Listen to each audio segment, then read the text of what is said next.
नमस्कार। प्राचीन ग्रंथ ज्ञान चैनल में आपका स्वागत है। आज हम आपको श्रीमद् देवी भागवत महापुराण के द्वितीय स्कंध में अध्याय 10 श्रवण करवाएंगे, जिसमें महाराज को डसने के लिए तक्षक का प्रस्थान। मार्ग में मंत्रवेता कश्यप से भेंट। तक्षक का एक वटवृक्ष को डसकर भस्म कर देना और कश्यप का उसे पुनः हरा भरा कर देना। तक्षक द्वारा धन देकर कश्यप को वापस कर देना। सर्पदंश से राजा की मृत्यु का वर्णन किया गया है। तो आइए श्रोताओं, हम कथा श्रवण करने से पहले चैनल को सब्सक्राइब करके वीडियो को पूरा देखें। चलिए हम वीडियो को शुरू करते हैं। सूत जी बोले, हे मुनिवृंद, उसी दिन तक्षक नामक नाग नृपश्रेष्ठ परीक्षित को शापित जानकर एक उत्तम मनुष्य का रूप धारण करके अपने घर से शीघ्र निकल पड़ा। वृद्ध ब्राह्मण के वेश में रास्ते पर चलते हुए उस तक्षक ने महाराज परीक्षित के यहाँ जाते हुए कश्यप को देखा। उस नाग ने उन मंत्रवेता ब्राह्मण से पूछा, आप इतनी शीघ्र गति से कहाँ चले जा रहे हैं और कौन सा कार्य करने की आपकी इच्छा है? कश्यप ने कहा, महाराज परीक्षित को तक्षक नाग डसने वाला है, अतः मैं उन्हें विषमुक्त करने के लिए शीघ्रतापूर्वक वहीं जा रहा हूँ। हे विप्रेंद्र, मेरे पास प्रबल विषनाशक मंत्र है, अतएव यदि उनकी आयु शेष होगी तो मैं उन्हें जीवित कर दूंगा।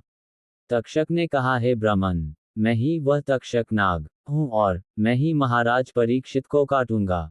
मेरे काट लेने पर आप चिकित्सा करने में समर्थ नहीं हो सकेंगे, अतएव आप लौट जाइए।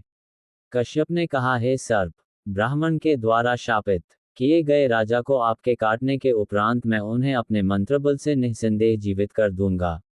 तक्षक ने कहा, हे विप्र, हे अंग, यदि आप मेरे काटे हुए नृपश्रेष्ठ परीक्षित को जीवित करने के लिए जा रहे हैं तो आप अपनी मंत्र शक्ति का प्रभाव दिखाए। मैं इसी समय इस वटवृक्ष को अपने विषैले दांतों से डसता हूँ।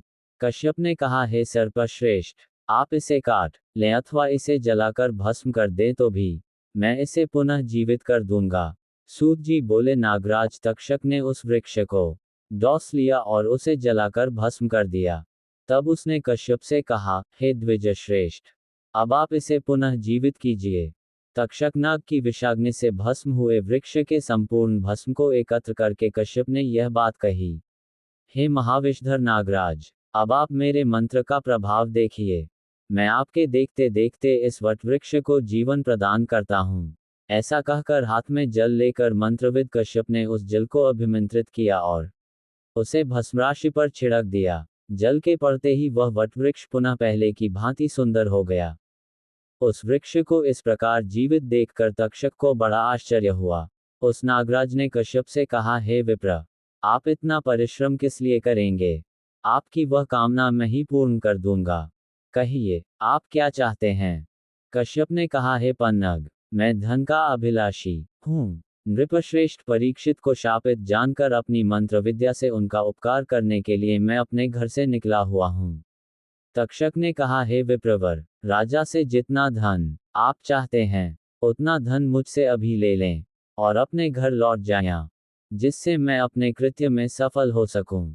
सूत जी बोले, तक्षक की यह बात सुनकर परमार्थवेता कश्यप जी मन में बार बार सोचने लगे कि अब मुझे क्या करना चाहिए। यदि मैं धन लेकर अपने घर जाता हूं तो धनलोलुप होने के कारण संसार में मेरी कीर्ति नहीं होगी। यदि राजा जीवित हो जाते हैं तो मेरी अचल कीर्ति होगी तथा धन प्राप्ति के साथ साथ पुण्य भी प्राप्त होगा। यश ही रक्षणीय है और बिना यश के धन को धिक्कार है। क्योंकि प्राचीन काल में महाराज रघु ने कीर्ति के लिए अपना सब कुछ ब्राह्मण को दे दिया था। सत्यवादी हरिश्चंद्र तथा दानी कर्ण ने भी केवल कीर्ति के लिए बहुत कुछ किया था। अतः विष की अग्नि से जलते हुए राजा परीक्षित की उपेक्षा मैं कैसे करूं? यदि मैं महाराज को जिंदा कर दूं तो सब लोगों को अत्यंत सुख मिलेगा और यदि राजा मर गए तो अराजकता के कारण सारी प्रजा नष्ट हो जाएगी। इसमें संदेह नहीं है। राजा के मृत हो जाने पर मुझे प्रजानाश का पाप लगेगा तथा संसार में धन लोभ के कारण मेरी अपकीर्ति भी होगी।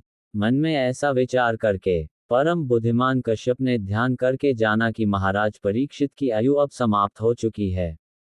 इस प्रकार ध्यान दृष्टि से धर्मात्मा कश्यप राजा की मृत्यु निकट जानकर तक्षक से धन लेकर अपने घर लौट गए। कश्यप को लौटाकर वह नाग 7वें दिन राजा को डसने की इच्छा से शीघ्र हस्तिनापुर चला गया। नगर में पहुंचते ही उसने सुना कि मणि, मंत्र तथा औषधियों से भली भांति सावधानीपूर्वक सुरक्षित होकर राजा परीक्षित अपने महल में रह रहे हैं। ये जानकर ब्राह्मण के शाप से भयभीत सर्पराज तक्षक को बड़ी चिंता हुई। वह सोचने लगा कि अब मैं किस उपाय से इस राजभवन में प्रवेश करूं और इस पापी, मूढ़, विप्र को पीड़ित करने वाले तथा मुनि के शाप से आहत इस दुष्ट राजा को मैं कैसे छलूं। पांडव वंश में ऐसा कोई नहीं हुआ जिसने इस प्रकार किसी तपस्वी ब्राह्मण के गले में मृत सर्प डाल दिया हो। ऐसा निंदित कर्म करके कालचक्र को जानते हुए भी यह राजा भवन में रक्षकों की नियुक्ति करके राजभवन में छिपकर मृत्यु की वंचना कर रहा है और निश्चिंत होकर पड़ा है। विप्र के शापानुसार मैं उस राजा को कैसे डसूं? यह मंदबुद्धि इतना भी नहीं जानता कि मृत्यु तो अनिवार्य है। इसी कारण ये रक्षकों की नियुक्ति करके स्वयं भवन पर चढ़कर आनंद ले रहा है। यदि अमित तेज वाले दैव ने मृत्यु निश्चित कर दी है तो करोड़ों प्रकार के प्रयत्नों से भी उसे कैसे टाला जा सकता है। पांडव वंश का उत्तराधिकारी यह राजा परीक्षित अपने को मृत्यु के मुख में गया हुआ जानते हुए भी जीवित रहने की अभिलाषा रखकर सुरक्षित स्थान में निश्चिंत होकर पड़ा हुआ है। ये यदि चाहता तो अनेक प्रकार के दान पुण्य द्वारा अपनी आयु बढ़ा सकता था, क्योंकि धर्माचरण से व्याधि नष्ट होती है और उससे आयु स्थिर होती है। यदि ऐसा संभव नहीं था तो मृत्यु के समय संपन्न की जाने वाली स्नान, दान आदि क्रियाएं करके मृत्यु के अनंतर स्वर्ग यात्रा कर सकता था। अन्यथा इसे नरक जाना होगा। मुनि को पीड़ा पहुंचाने का पाप इस राजा को था ही और ब्राह्मण का घोर शाप अलग से है। अतः अब इसकी मृत्यु सन्निकट है। इस समय ऐसा कोई ब्राह्मण भी इसके पास नहीं है जो इसे ये बता सके कि विधाता के द्वारा निर्धारित मृत्यु सर्वथा अनिवार्य है। ऐसा विचार कर तक्षक नाग ने अपने निकटवर्ती श्रेष्ठ नागों को तपस्वी ब्राह्मणों का वेश धारण कराकर राजा के पास भेजा। वे राजा को देने के लिए फल मूल आदि लेकर तैयार हो गए और तक्षक नाग भी एक छोटे से कीट के रूप में फल के बीच में छिप गया। तब वे नाग फल आदि लेकर शीघ्र ही निकल पड़े और राजभवन में पहुंचकर महल के पास खड़े हो गए। इस प्रकार तपस्वियों को खड़े देखकर रक्षकों ने उनसे पूछा कि आप लोगों की क्या इच्छा है। तब उन्होंने कहा, हम लोग महाराज को देखने के लिए तपोवन से आए हैं। पांडव कुल के सूर्य, शुभदर्शन तथा पराक्रमी अभिमन्यु पुत्र परीक्षित को अथवा वेदोक्त मंत्रों से आशीर्वाद देने हेतु हम लोग यहाँ आए हैं। आप जाकर महाराज से कहें कि कुछ मुनिजन उनसे मिलने आए हैं और वे महाराज का मंत्राभिषेक करके उन्हें मधुर फल देकर लौट जाएंगे। भरतवंशी राजाओं के कुल में कभी भी द्वार रक्षक नहीं देखे गए। ऐसा भी कहीं सुना नहीं गया कि तपस्वियों को राजा का दर्शन न मिले। जहां महाराज परीक्षित विराजमान हैं, वहां हम लोग जाएंगे और उन्हें अपने आशीर्वाद से दीर्घायुष्य बनाकर आज्ञा लेकर लौट जाएंगे। सूत जी बोले। उन तपस्वियों का वचन सुनकर रक्षकों ने उन्हें ब्राह्मण समझकर महाराज का आदेश सुनाते हुए कहा, हे विप्रो, हमारे विचार में आज आप लोगों को राजा का दर्शन नहीं हो सकेगा। अतः आप समस्त तपस्वी जन राजभवन में कल पधारें।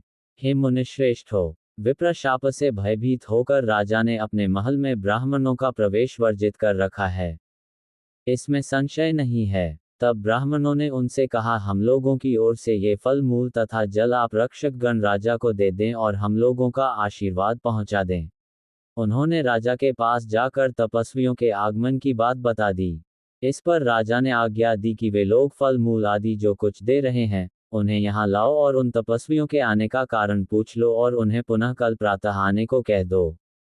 साथ ही मेरी ओर से उन्हें प्रणाम कहकर यह भी कह देना कि आज मेरा मिलना संभव नहीं है।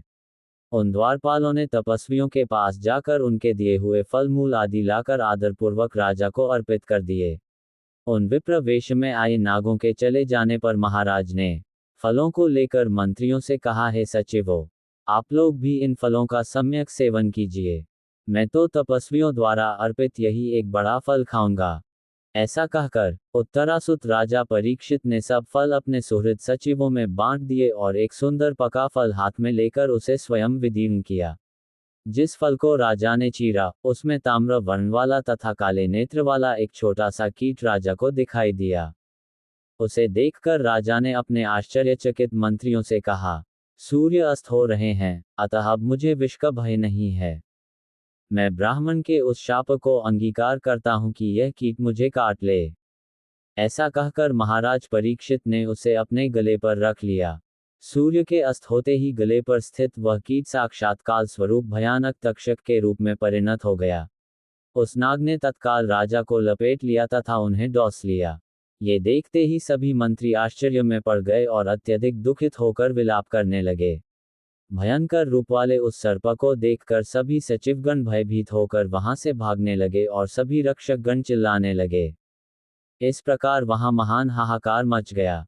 उस सर्प के शरीर से बंधा हो जाने के कारण राजा का महान बल प्रभावहीन हो गया, जिससे वे उत्तरापुत्र परीक्षित कुछ भी बोल पाने तथा हिलडुल सकने में असमर्थ हो गए। तक्षक के मुख से विषजनित भयंकर आग की ज्वालाएं उठने लगीं। उस भीषण ज्वाला ने क्षण भर में राजा को जला दिया और शीघ्र ही उन्हें निष्प्राण कर दिया।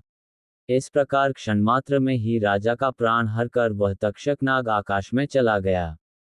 वहां लोगों ने संसार को भस्मसात कर देने की सामर्थ्य वाले उस तक्षक को देखा। वे राजा परीक्षित प्राणहीन होकर जले हुए वृक्ष की भांति गिर पड़े और राजा को मृत देखकर सभी लोग विलाप करने लगे। नमस्कार, आज का वीडियो इतना ही। अगला वीडियो अगले अध्याय में। तब तक बने रहे हमारे YouTube चैनल प्राचीन ग्रंथ ज्ञान पर। धन्यवाद।